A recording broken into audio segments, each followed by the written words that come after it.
কি প্রত্যাশা তোমাদের?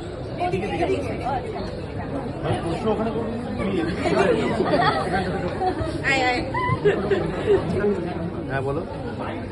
মুভিটা নিয়ে কি প্রত্যাশা তোমাদের? খুবই হাই এক্সপেকটেশন বিকজ যে কম্বিনেশনটা আছে ছবিতে ওভারঅল সে তাদের থেকে সবসময় মানে হাই উচ্চ আশা থাকে এবং তারা সেই আশাটা সবসময় ফুলফিল করে। এক্ষেত্রেও আমি একদম শিওর যে সেটা মানে সেটাই হবে, কারণ অলরেডি আমি শুনলাম যে মানুষজন দেখছে, হল বসছে এবং প্রত্যেকে এনজয় করছে, মন দেখছে।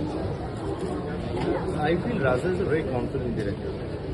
মানে আমরা প্রথমের দিকে মানে আমরা যদি 15 বছর আগে ফিরে যাই, আমরা দেখবো যে Rajda is one of those যারা স্টার মিটার যাদেরকে বলা হতো ডিরেক্টর।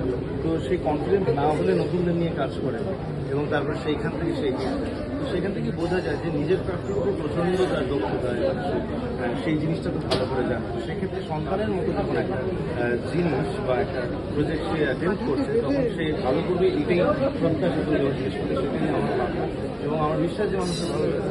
আর আমি একটা কথা বলতে চাই, আমি যখন চিরদিনই আমার রিলিজ করেছিলাম, যখন স্কুলে পড়তাম, পুরো স্কুলে পুরো ক্লাসে একটা চিরদিন পেপার হচ্ছে, সবাই চিরদিন চিরদিনই অ্যাকচুয়ালি হলে গিয়ে দেখেছিলাম, প্রেম আমার হলে গিয়ে দেখেছিলাম।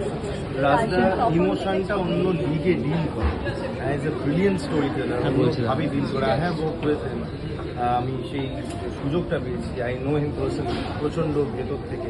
তো সেই ক্ষেত্রে রাজদা যে এটা will pass with flying colour, এটা আমার বিশ্বাস এবং অবভিয়াসলি বাকিটা মানুষের উপর এবং মানুষদেরকে আশা করবো যে তারা দেখবেন সন্তান। তোমরা তোমাদের মা বাবাদেরকে কি মেসেজ দিতে চাও একটা সন্তান দেখার আগে বা দেখার পর? দেখো আমি তো বলি আমার যেটুকু লাইফে হয়েছে সেটা আমার মা আর বাবার ভালো কাজের ফল। মানে মানুষজন বলে যে আমি অনেক খেটে বড় হয়েছি, এই করেছি ওই করেছি। মানুষ প্রত্যেকজন মানুষ খাচ্ছে, যে তুমি আজকে খাচ্ছ, তুমি আজকে খাচ্ছ। তো সেক্ষেত্রে আজকে যে জায়গাটায় ধরো কোথাও গিয়ে আমি যে জিনিসটা পাচ্ছি, আমার মনে হয় যে বাবা মায়ের ভালো কাজের ফল। এটাই আমার সবসময় মনে হয়। সন্তান অন্য সন্তানদের কি মেসেজ দিচ্ছে সন্তান সিনেমায়? তাহলে বলতে পারবো। হ্যাঁ হ্যাঁ না দেখে হঠাৎ করে মিথ্যে কথা বলার পাবলিক আমি নই।